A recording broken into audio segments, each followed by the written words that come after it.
Okay.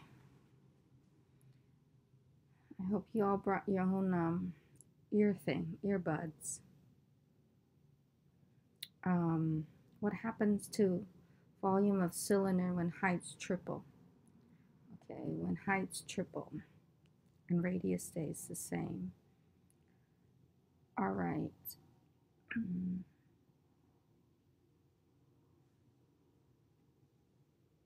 We're talking about cylinder.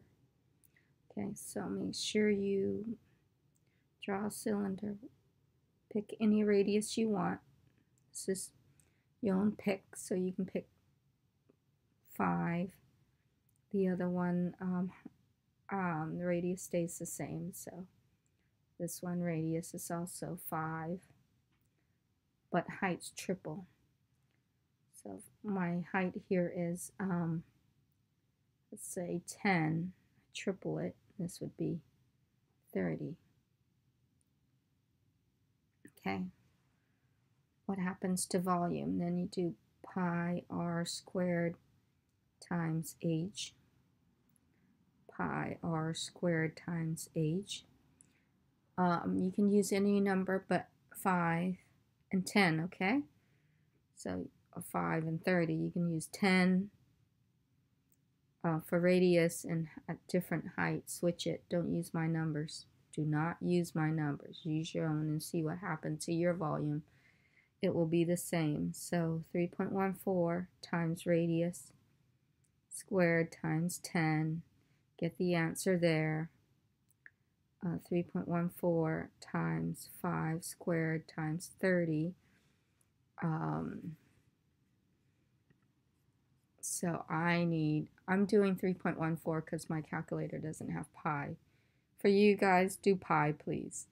3.14, don't use 3.14, use pi, times 5 times 5 times 10. I need a different calculator if they have it.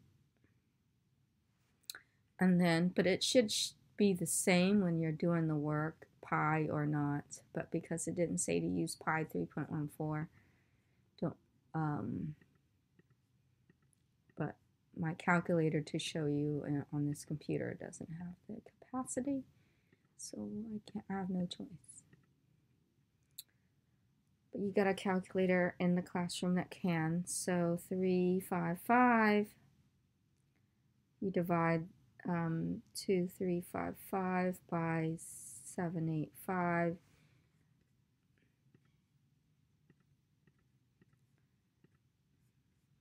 Your volume triple. So get that answer 3. Volume. Okay, when height, this will be on your test, you guys. When height triples and radius is the same, volume triples. Okay? All right. Find the measure of all angles. Okay. They're giving you this and that. These two angles are congruent, so you make them congruent. First, they want all the measures of angle 1, angle 2,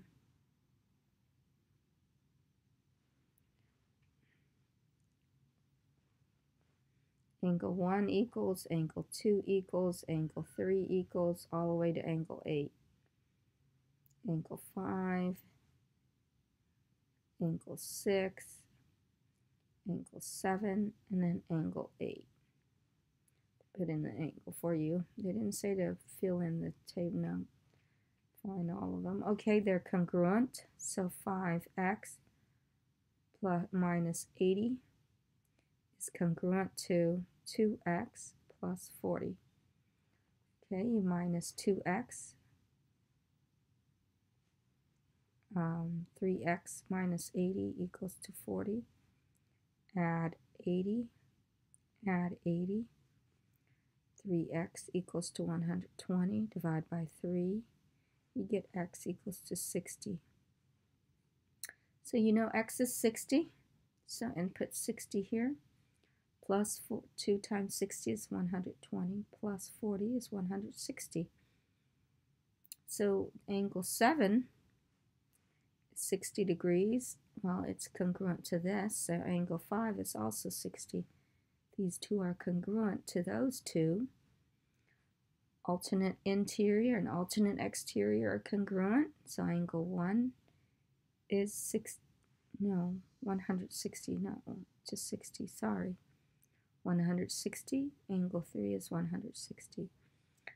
Therefore, angle 8 and 6 is 20 degrees because 1 that equals 180, that's already 160. The only thing left is 20 degrees for all the rest.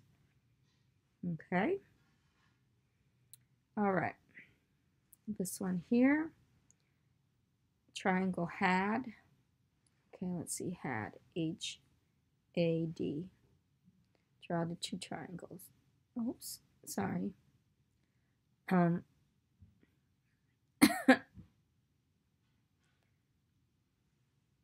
All right, that's H-A-D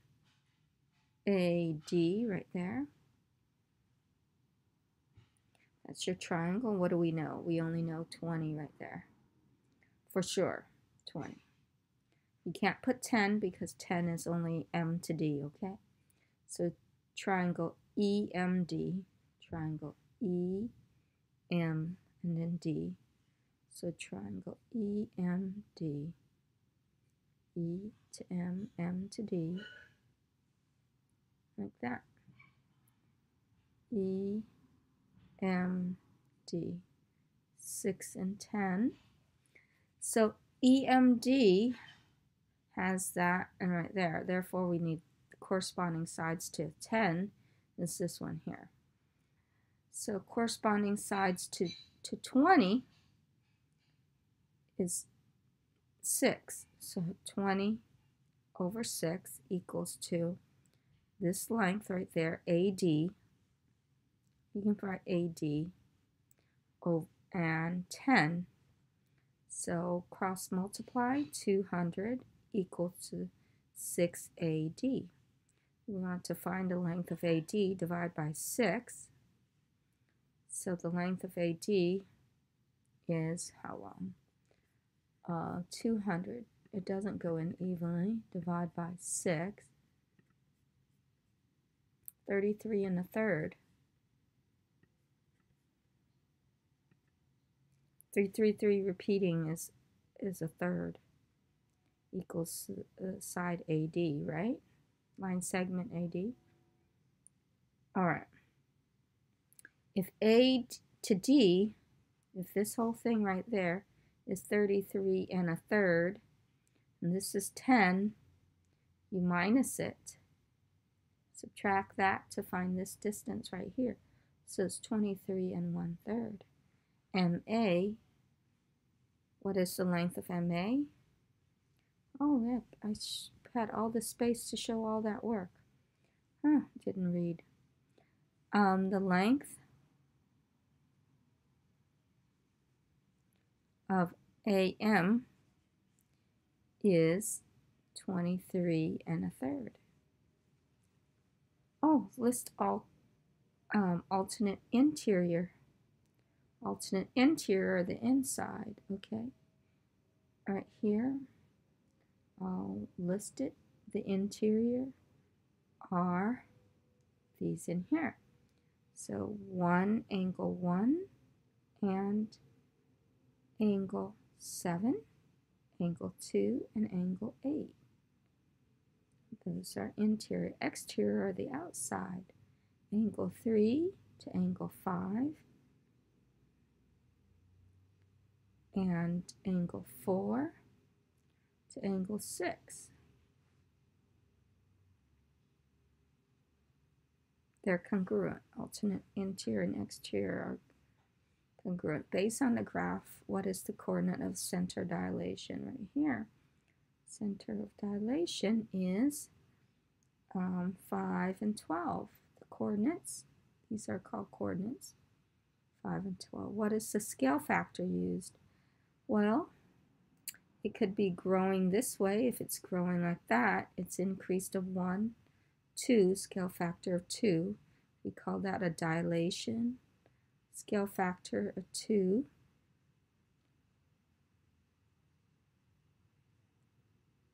Or if you see it as large going small, large triangle going to small triangle, or scale factor of a half.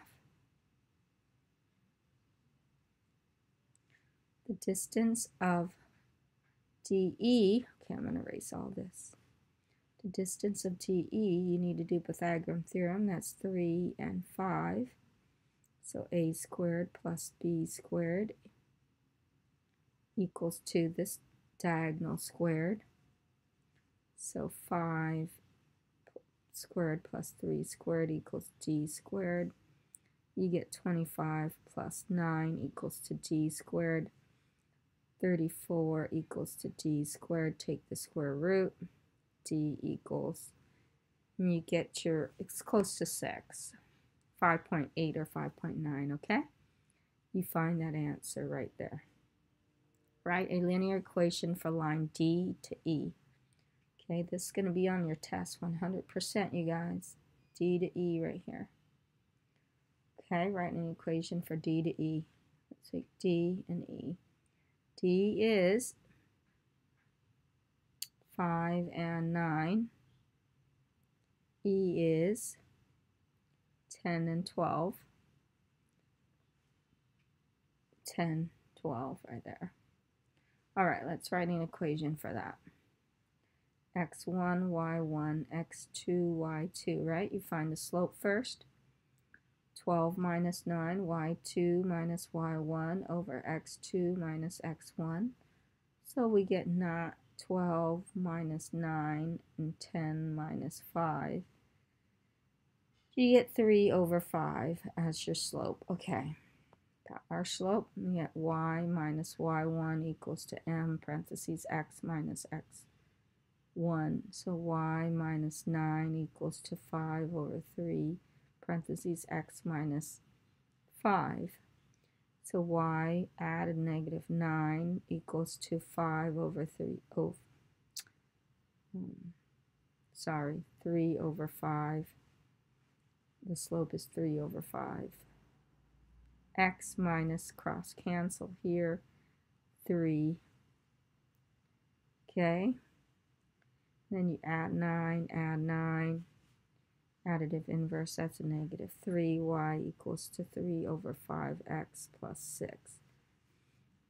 Okay. Write an equation that would be perpendicular and explain how you know it's perpendicular. Y equals to negative 5 over 3x plus 2 is perpendicular because, well, I'm going to use a symbol. It's perpendicular because the slope, negative 5 over 3, is opposite and reciprocal to the original slope. We'll just put that. Okay. Center of dilation, 17, 17. Oh, we've done this. Scale factor of 3 and a third. Okay, find a distance of xc. Oh, we've done this. That's Pythagorean Theorem. Okay, make sure you know how to do the scale factor here. The scale factor is 1. Let me change color. 1, 2, 3. The scale factor is enlargement of or dilation of 3 or a reduction of 1/3. You guys can write that right here. Scale factor dilation of 1/3 or a reduction of 1/3. Okay, and I believe that's 9. 3 each is 9 squared plus 15, right? 5, 3, 15 squared, 81 plus 225. Guys, use the calculator, finish that. Okay. I think it's 306, but screwed, 306. Find L's x2 right here. Equation for that line. So this is x1, y1, x2, y2. Find the slope and do it like this one up here. You can put on pause. Finish this one. Okay. Write a linear equation that's parallel to this. Parallel means no solution. Okay, let's find the equation of this. y2 minus y1 over x2 minus x1. y2 is 8. No, what's this? Yeah, it's 8. 8 minus y1, which is 17, over 17 minus 2. So we get negative 9 over 15, right? You get a negative 3 over 5. Divide both of them by 3, simplify. So then you do point slope y minus, not point slope, but point slope. Yeah, it's a point slope. This point slope formula must be late. It's only 10:22 p.m. minus x1. Very late. Okay. Y minus y1, which is 17, equals to m, which is negative 3 over 5. And then you have x minus x1, which is 2, which is x1 is 2. And then you y minus 17 equals to negative 5 over negative 3 over 5. X plus 6 over 5, or 1 and 1/5. Add 17, you get 18 and 1 over 5. Y equals negative 3 over 5x plus 18. Okay, parallel means the slope are the same and the y-intercept are different. So I can write y equals to negative 3 over 5x, leave it like that, is parallel. Let's use the symbol for parallel because slope negative 3 over 5 are the same, and the y-intercept are different.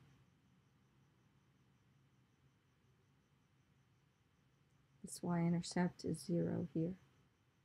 If you don't know, y-intercept are different. Okay? All right. That's page 1 and 2. I'm going to stop here so it doesn't take me too long to load on the internet. I'm going to stop here, save it for the first page, front and back.